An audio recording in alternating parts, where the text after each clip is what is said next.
Setelah Yuhao dan Tang Wutong tanpa diduga bertemu sosok asli Kaisar Perak Biru ketika keduanya kembali lagi ke TKP wilayah lembah.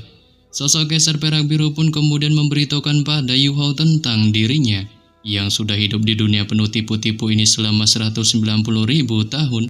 Tapi sayangnya ia masih hanyalah sebagai rumput perak biru. Ya meskipun ia sudah menjadi seorang kaisar, nyatanya dirinya masih tak bisa mengatasi hukuman surgawi yang akan datang karena kemampuan bawaan. Dan itulah sebabnya mengapa dirinya akan mokat. Sehingga buatnya pun merasa berdasarkan rencana dari Yuhao, kemungkinan itu akan bisa memberinya kehidupan baru. Menyebabkan Yuhao pun yang mendengarnya menunjukkan rasa girangnya. Dengan tak menyangka sang Kaisar Perak Biru itu mau mengikuti rencananya. Tapi demikian ia juga masih menyimpan rasa penisyirin akan sosoknya. Dan menanyakan padanya mengenai gerangan dirinya yang tak bisakah memilih untuk dilahirkan kembali ketika mereka mencapai usia akan mokat. Mengingat berdasarkan kedudukannya sebagai binatang roh, kemungkinan ia bisa saja dapat memilih untuk dilahirkan kembali.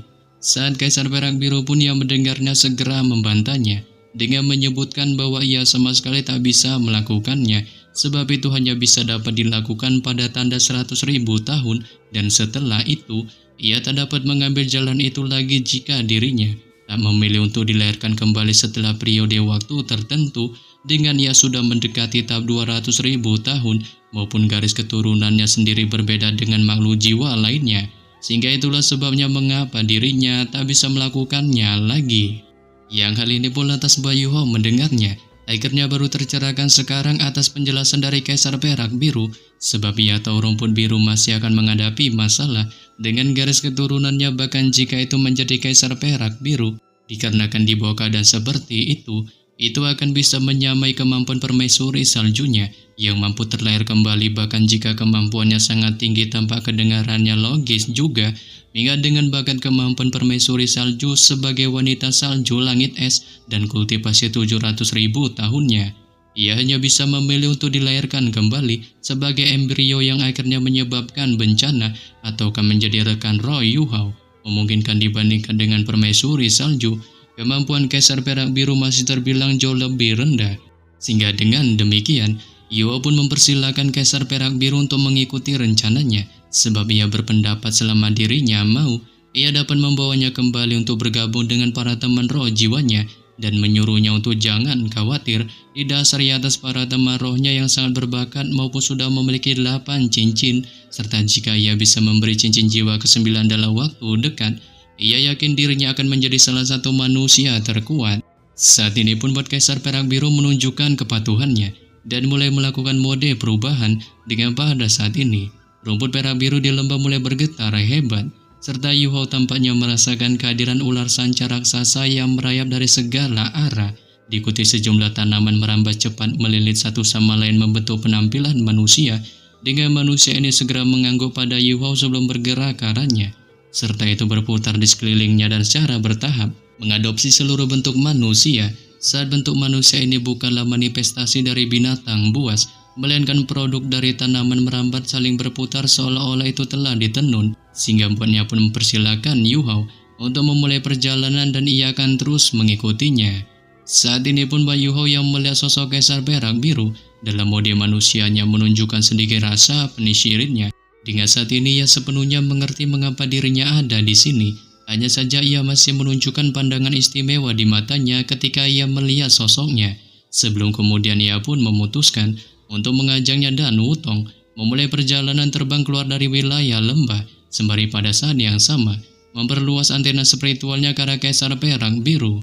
Menyebabkan Kaisar Perak Biru pun yang melihatnya menunjukkan keheranannya, dikarenakan pada awalnya ia merasa ragu-ragu sejenak, tapi setelahnya ia segera sangat tercengang ketika menyadari bahwa antena spiritual Yuhao mengandung gelombang spiritual seperti halnya milik tanaman, yang meskipun ia hanya menirunya, rasanya sangat dekat dan baik maupun secara tak sadar. Ia juga melepaskan kekuatan spiritualnya untuk terhubung dengan Yuhao, sehingga buatnya pun segera melontarkan pujiannya pada Yuhao dengan merasa jika jiwa bela dirinya sama dengan miliknya, kemungkinan besar kali ini ia akan memilihnya didasari atas dirinya sangat kuat. Ya meskipun kemampuan bawaannya tak dapat dibandingkan dengan banyak binatang jiwa yang kuat, nyatanya rumput perak birunya memiliki indera yang sangat kuat. memungkinkannya bisa merasakan dari tubuhnya bahwa ia memiliki masa depan yang sangat cerah. Sayuho pun yang mendengarnya hanya menunjukkan sedikit tawanya dengan bilang bahwa ia tak akan kecewa melihat temannya nanti yang sama-sama memiliki jiwa bela diri dari Kaisar Perak Biru sama sepertinya, maupun juga menyebutkan tentang adanya sedikit manusia yang dapat membudidayakan rumput perak biru yang salah satunya adalah penatuannya notabene sangat kuat berhasil melakukannya di masa lalu. Menyebabkan Kaisar Perak Biru pun yang mendengarnya menunjukkan pengertiannya sembari menyebutkan tentang dirinya yang sebenarnya tahu siapa penatua yang kali ini dibicarakannya sekarang didasari atas garis keturunannya yang meskipun spesies kecil dan lemah, nyatanya energi kehidupan mereka sebenarnya yang paling makmur di antara semua tanaman maupun juga memiliki populasi tertinggi di antara semua spesies tanaman di dunia dikarenakan akar mereka terhubung oleh indera spiritual. Serta inilah mengapa sebabnya mereka bisa merasakan suara aneh jika sesuatu yang besar terjadi pada salah satu dari mereka.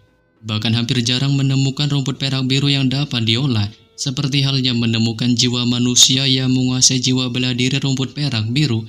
Dengan itu membutuhkan kekayaan besar dan mereka hanya bisa berkultivasi jika mereka dibantu oleh kekuatan langit dan bumi, maupun seorang penatua yang dibicarakannya itu memiliki garis keturunan paling murni berdarah bangsawan, serta anaknya juga adalah seorang yang telah membebaskan diri dari pengekangan dunia dan menjadi dewa, dengan mereka memanggilnya sebagai Yang Mulia.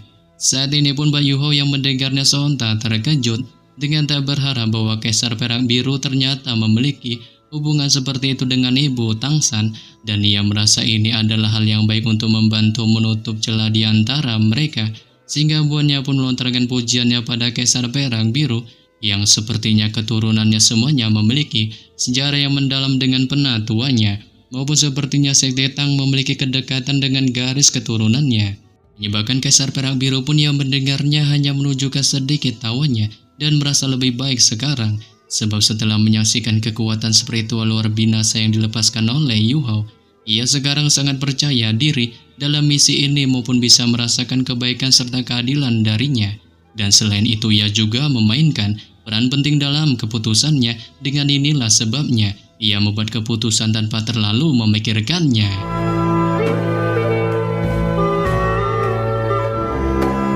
Setelah Kaisar Perak Biru memikirkan hal ini, ia juga merasa bahwa keputusannya itu adalah pilihan yang sangat tepat, sebab melakukan perjalanan dalam mode terbang tentu saja bukan kekuatan darinya, maupun ini juga bukan masalah besar baginya, sebab Yuho kali ini memegang Wutong dengan satu tangannya dan juga memegangnya dengan tangan lainnya untuk memberinya kepercayaan diri. Sayuo terus meningkatkan kecepatannya dan terbang di sepanjang selatan kerajaan Ryu OTW menuju ke Kekaisaran Bintang Luo secepat kilat. Apalagi setelah serangkaian pukulan yang telah diberikan kepada mereka, kerajaan Ryu menarik semua pertahanannya ke kota perlindungan guna mengklaim bahwa mereka untuk sementara waktu menyerahkan pertahanan mereka di kota-kota luar, memungkinkan tak ada lagi alat pengintai jiwa di udara untuk melakukan pengawasan.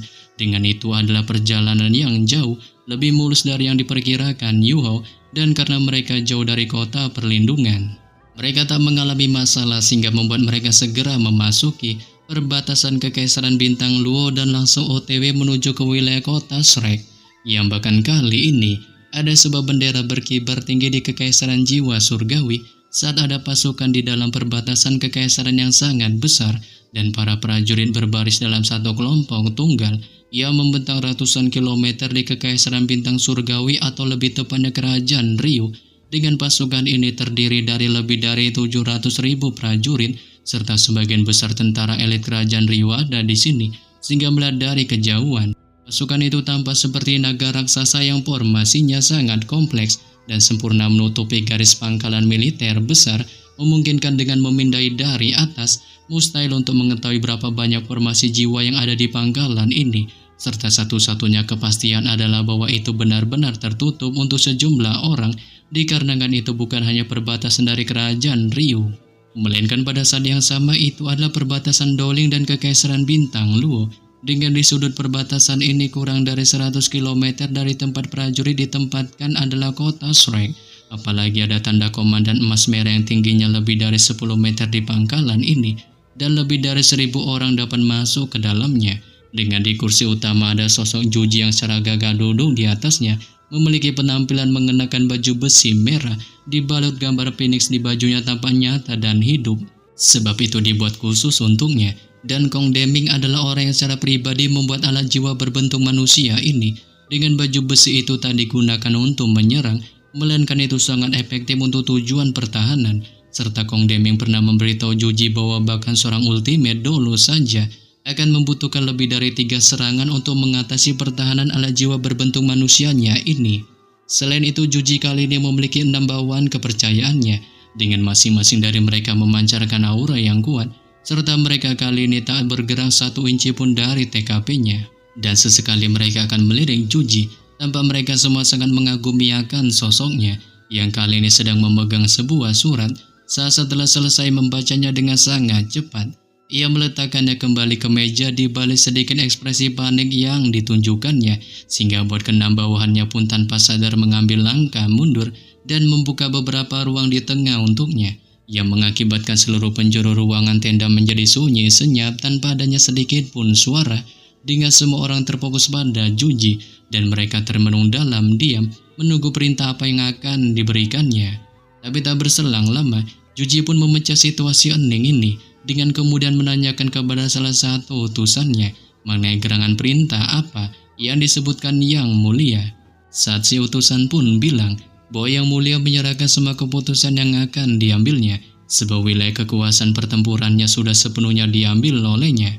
Menyebabkan Juji pun yang mendengarnya menunjukkan pengertiannya, dengan kemudian kembali duduk di kursi utamanya sembari memberitahukan kepada semua bawahannya tentang isi surat yang telah dibacanya sebelumnya, yang mana itu berisikan pesan dari Su Tianran yang telah mengirim berita bahwa kerajaan Rio mereka diserang oleh musuh yang tak dikenal, dengan lebih dari 10 kota dijarah sampai bahkan kota perlindungan diserang saat musuh mereka menggunakan semacam metode khusus untuk menyelinap ke tempat di dekat kota perlindungan sebelum menembakkan ribuan meriam jiwa tingkat rendah, sampai juga menggunakan cangkang meriam jiwa kelas 9.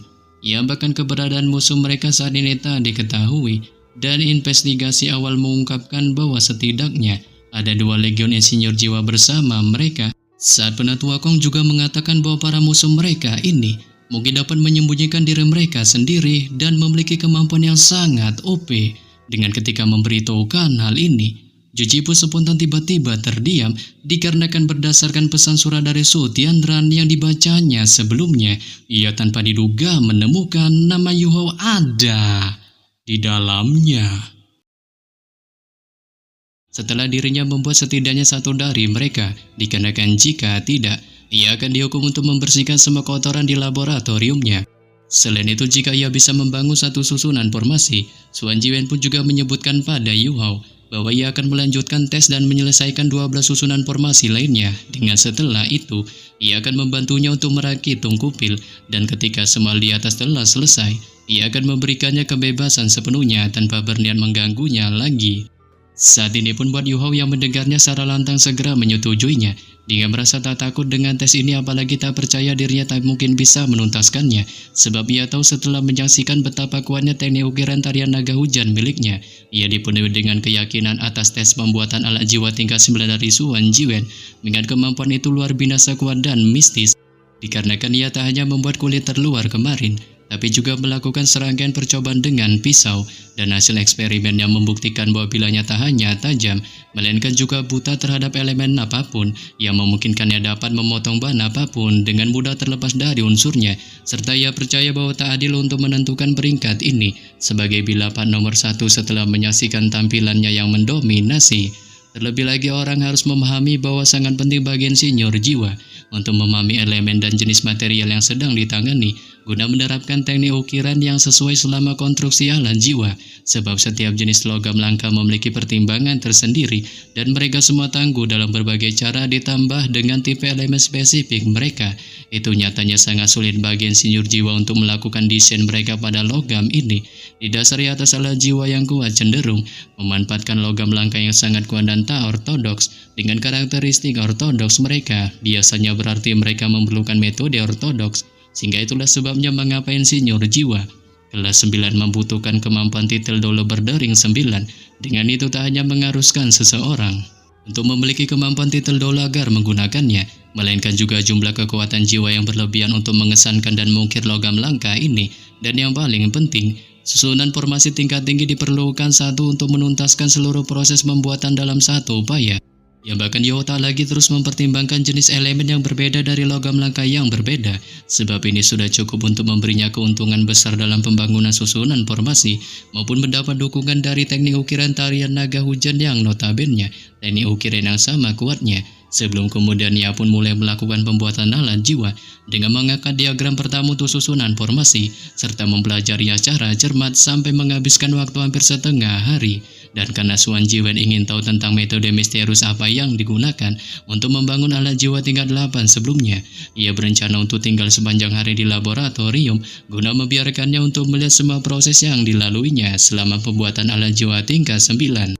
Namun setelah satu malam terus mengamati proses pembuatan alat jiwa Yoho tanpa sedikit pun berpaling darinya, Suan Jiwen pun yang tanpa merasa kelelahan, tanpa sadar bersandar di meja laboratorium dan tertidur dalam kondisi nyenyak. Dengan ini adalah pertama kalinya ia tidur di siang hari selama bertahun-tahun, sehingga ketika terbangun dari tidurnya, ia hanya merasakan situasi segar dan sangat nyaman. Tapi ketika baru saja terbangun, ia tak menemukan ada seorang pun di laboratorium ketika membuka matanya, atau bahkan melihat sosok Yoho yang tak kemana menghilang tak tahu rimbanya, sehingga membuatnya pun yang merasa marah akan hal ini, dan mengetahui kemungkinan Yoho kabur dari laboratorium, bergegas pergi keluar untuk mencarinya.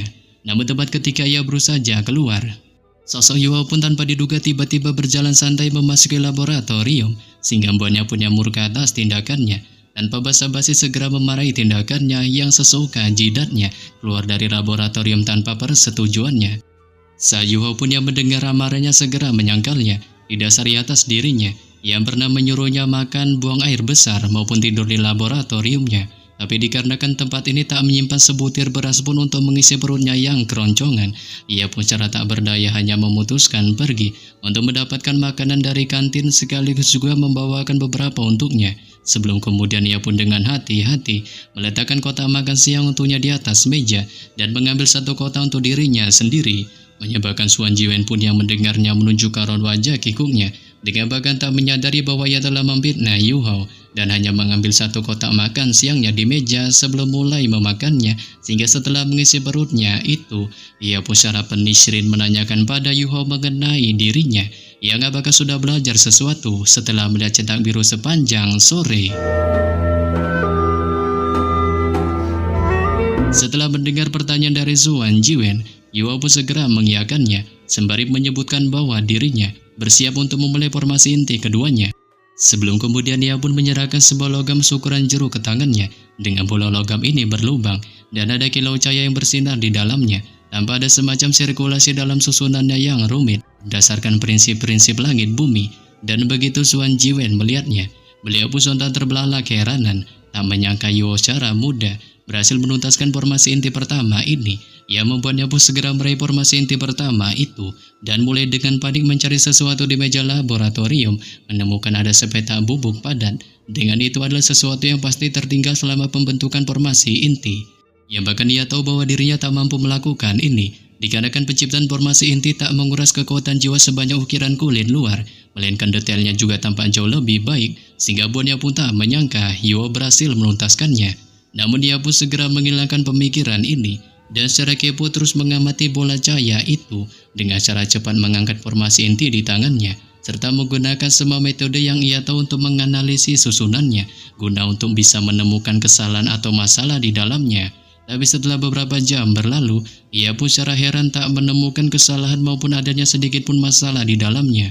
Ia bahkan tak percaya bahwa ini nyata, dan terus memperhatikan Yoho dalam mode seriusnya, yang kali ini sudah masuk dalam pembuatan cetak biru kedua, sehingga buatnya pun bertekad untuk tak ketinggalan menonton Yoho membuat formasi inti keduanya, dan harus menontonnya untuk mencari tahu sendiri bagaimana dulu magang ini berhasil secara ajaib membuat formasi inti dalam waktu singkat yang menurutnya harus memiliki beberapa metode khusus. Dengan ini membuatnya hanya duduk diam dan membuka matanya lebar-lebar ketika menyaksikan Yoho melakukan proses pembuatan tanpa mengabaikan detail sekecil pun.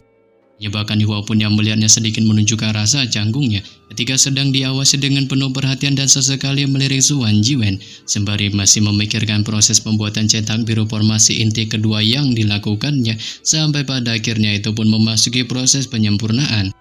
Namun ketika akan melakukan proses penyempurnaan, Yuhua pun yang merasa waktu sudah menunjukkan jadwal makan malam, meminta izin pada Suan Jiwen untuk menghentikan sementara proses pembuatan cetak biru. Tapi di sini Suan Jiwen pun menyuruhnya untuk tetap melakukan proses pembuatan, sementara ia akan membantunya mengumpulkan makan malam, sehingga buatnya pun segera berubah menjadi seorang pria yang lengkap dan meninggalkan laboratorium untuk mencari kotak makan siang, sampai pada akhirnya setelah 30 menit berlalu mencari makan siang di kantin, ia pun memutuskan untuk bergegas kembali lagi ke dalam laboratorium. Dan begitu kembali, Suan Jiwen pun melihat Yuhua duduk persis di tempatnya sebelumnya, di balik tatapan kosongnya tanpa adanya sesuatu apapun di tangannya. Ia membuatnya pun tanpa sadar berniat untuk memarahinya lagi, namun tepat ketika ia akan melontarkan amarahnya atas tindakan malasnya tanpa menuntaskan penyempurnaannya, Yuhua pun tiba-tiba mengambil bola logam dari sisi meja dan memberikannya kepadanya. Menyebabkan Suan Jiwen pun yang melihatnya tanpa sadar menerima si bola logam dan dengan cepat duduk di meja untuk mencoba mengamatinya di balik senyum licik yang dimunculkan di raut wajah Yuhua saat ia mengambil kotak makan siang di atas meja untuk tanpa basa-basi langsung memakannya dengan setelah menghabiskan makanannya dan merasakan kelelahan berat mulai dialami di tubuhnya. Ia pun segera memanfaatkan kesempatan ini untuk bergegas melarikan diri pamit pergi meninggalkan Suan Jiwen. Yang hal ini pun lantas membuat Suan Jiwen mendengarnya tanpa sadar segera mengiyakannya dan berfokus pada bola cahaya formasi inti kedua yang diberikan Yuhua sebelumnya. Menemukan ini adalah formasi inti kedua yang lengkap dari 13 formasi inti yang diperlukan untuk tungku pil, dan hanya dengan menyentuhnya ia bisa merasakan gelombang kekuatan jiwa dari bola itu, bebas dari masalah tanpa persis seperti yang diinginkannya. Dan selain itu ketika ia mencoba memeriksa detailnya dengan hati-hati dan berharap menemukan beberapa kekurangan darinya, ia pun sama sekali tak bisa menemukannya dikarenakan ia mendapati formasi inti ini tanpa terlihat sangat sempurna sebanding dengan formasi inti pertama. Memungkinkan ini adalah formasi inti untuk alat jiwa kelas 9 yang meskipun tungku pil ini tak dianggap sebagai salah satu alat jiwa kelas 9 yang lebih kompleks dan hanya membuatnya sebagai alat jiwa kelas 9, itu nyatanya masih merupakan alat jiwa kelas 9 dan secara umum seorang insinyur jiwa kelas 9 akan membutuhkan setidaknya waktu 3 bulan hingga setengah tahun untuk menuntaskan alat jiwa kelas 9 sampai ia benar-benar siap. Dengan salah satu alasan paling penting adalah bahwa formasi inti dari alat jiwa kelas 9 terlalu kompleks saat beberapa kesalahan pasti dilakukan selama proses pembuatannya, dan ketika insinyur jiwa harus memulai dari awal, sumber daya dan waktu akan terbuang sia-sia sehingga mengakibatkan si insinyur jiwa harus sangat fokus serta mencoba untuk menjaga tingkat energinya maksimal. Memungkinkan ini agar ia bisa menuntaskan formasi inti dan memastikan tingkat keberhasilan terbesarnya. Ia secara heran bertanya-tanya tentang Yuhua. Ya, mengapa bisa melakukan semua hal ini? Sebab hanya dengan membutuhkan waktu 30 menit untuk mengumpulkan makan malam, ia secara anehnya benar-benar berhasil menuntaskannya, sehingga buatnya pun sontak melontarkan teriakan kerasnya, menyuruh Yuhua untuk mengatakan padanya dengan jujur mengenai bagaimana ia bisa melakukannya. Namun tepat ketika baru saja melontarkan teriakannya, ia menyadari bahwa laboratorium itu sudah kosong, dan baru sekarang ia menyadari bahwa dirinya telah setuju untuk membiarkan Yuhua untuk pergi sebelumnya. Tapi ia pun yang tak mau kehilangan sosoknya, memutuskan untuk bergegas pergi ke wilayah kediamannya, dan secara bagong mulai menggedor pintu kediamannya sembari memanggil namanya. Dengan begitu Tang Wutong yang membuka pintu, ia pun secara kepo menanyakan padanya mengenai gerangan di manakah Yuhua. Saat Tang Wutong pun memberitahukan bahwa Yuhua kali ini dalam kondisi tertidur tanpa sangat lelah, sembari menunjuk jarinya ke arah dalam ruangan dan membuka pintu kamarnya lebar-lebar. Menyebabkan Suan Jiwen pun yang melihatnya segera melirik ke arah dalam, menemukan Yuhua memang tergeletak turun dalam kondisi lelap di tempat tidurnya. Ia membuatnya pun memutuskan untuk melupakan semua hal ini dan akan berbicara esok hari. Sebelum kemudian ia pun berbalik pergi dengan jengkel meninggalkan kediaman Yuhua.